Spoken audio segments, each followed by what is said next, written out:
Today is Tuesday, November 4th. What to know about today's elections, expected to test the momentum and divisions in both parties.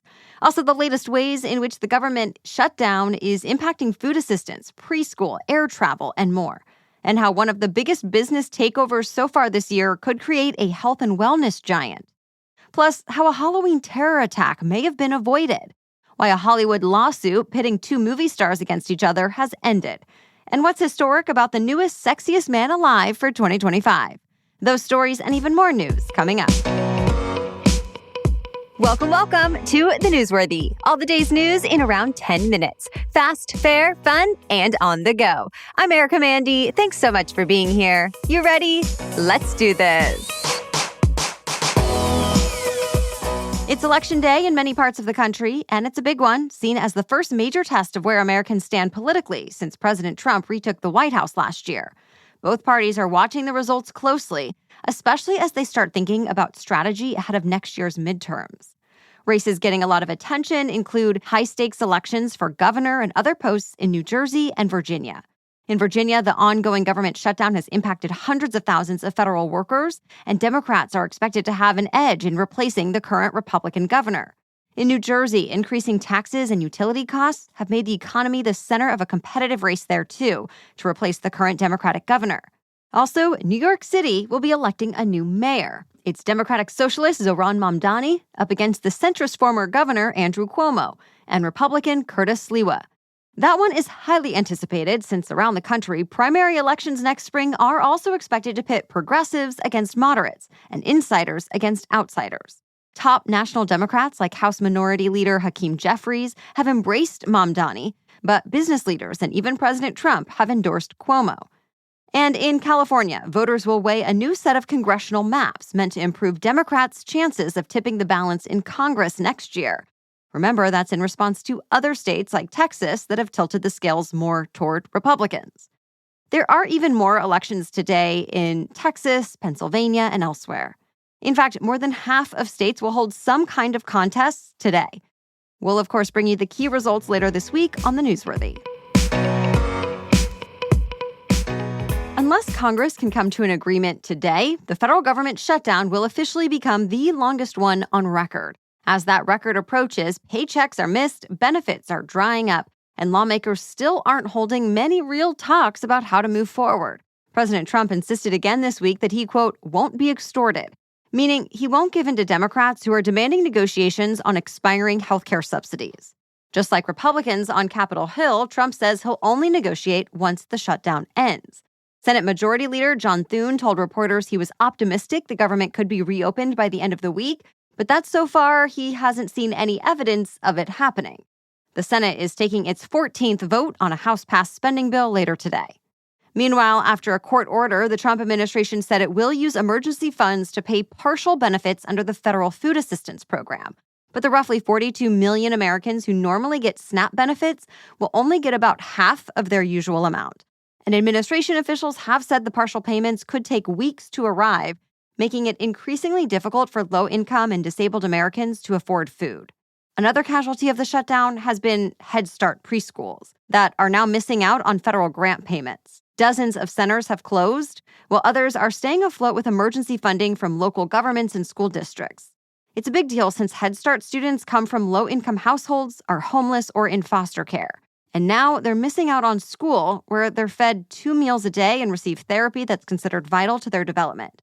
It also leaves more working parents scrambling for childcare.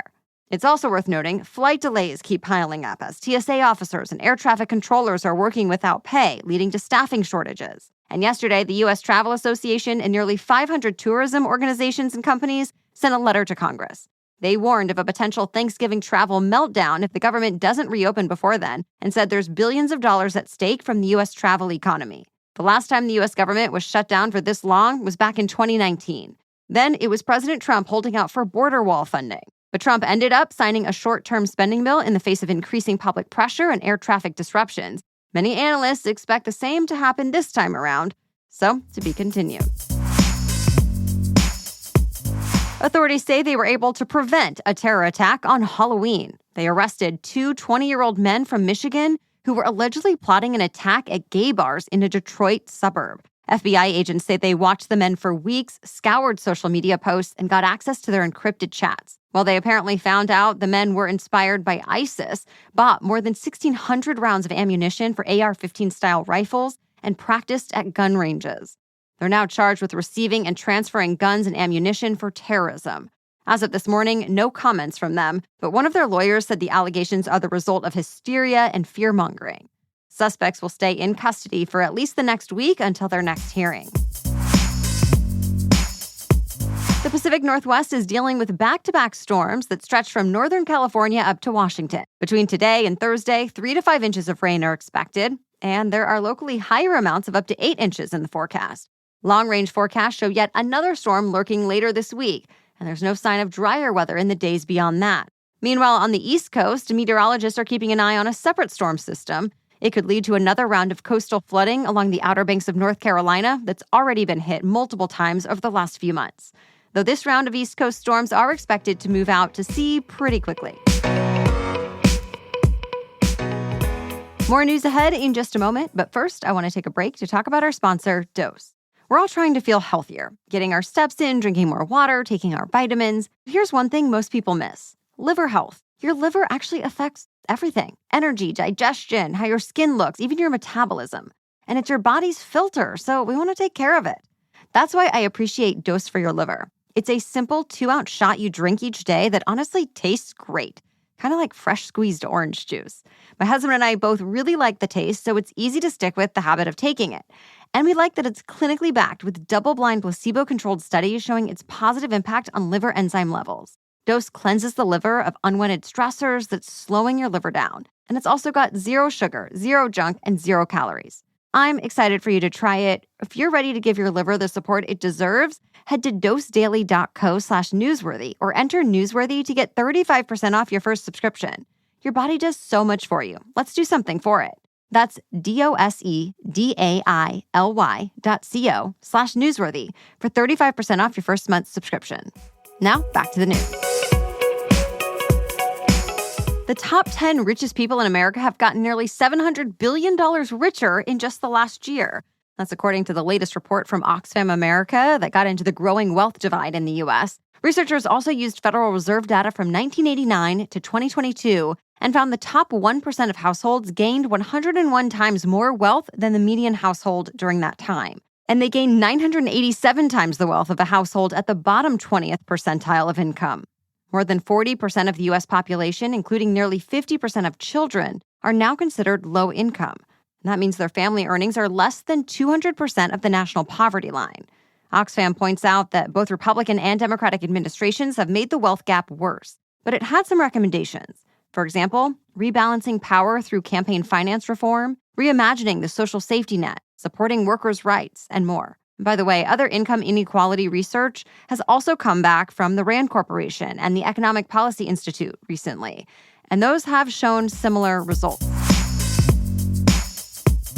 The maker of Kleenex tissues, Huggies diapers, and Cottonelle toilet paper is buying out the maker of Tylenol, Band-Aid, and Listerine mouthwash. Kimberly-Clark agreed to spend about $40 billion to buy Kenvue in what's become one of the biggest takeovers so far this year. It could create a global health and wellness company with 10 different billion-dollar brands. But the combined company will also face plenty of headaches, including President Trump's controversial warning that Tylenol's active ingredient could be a cause of autism when taken by pregnant women. Personal injury lawsuits claiming the drug did cause autism are expected to be a bigger liability.